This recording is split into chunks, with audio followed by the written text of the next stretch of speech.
Kulukudu khalatha sengikhona sengiphathi kuyona channel yakhe hamba phambili nkezo mina ke uveza ngituthu wakho malo bathi ilasbone yamagumede mhlambe mangabe usemusha la ekhaya phinde ngicela shenze show to subscriber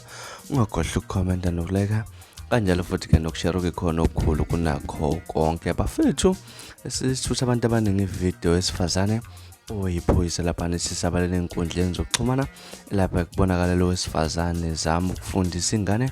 eyakhe neminyaka elinganiselwe lapha kwi-12 eyifundisa lapha nokwenza ucansi nembono ke isihlukene ngale video abantu impela abazibonele ngawawo ivideo abawuvali umlomo babambe ongezansi lapha kusukela nje ngosuku okusabalele ngayo le video ke le video kuningi impela okuhlukena kwembono lapha nokubikwa lapha nakuthiwa ke abanye bathi lo wesifazane bekade ngenelwe izitha zakhe lapha endlini base ke bemphoqa ukuthi akenze ucansi nengane yakhe ayizalayo lapha neminyaka eyu-12 lapha neminyaka elinganiswa lapha kweminyakeni eyishumi nambili mhlawumbe na kuthi nokwakho ukuphawula ngalolu daba ngale video ke ngenxa eyemthetho lapha nesiphethwe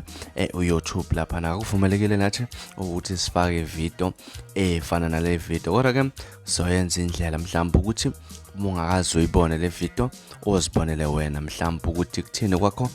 ukuphawula ngalolu daba ngasakwethu ke zona ezihamba phambili ungakhohlwa ukusubscribe nokulike kanjalo futhi nokushare bese nangilandela ku Facebook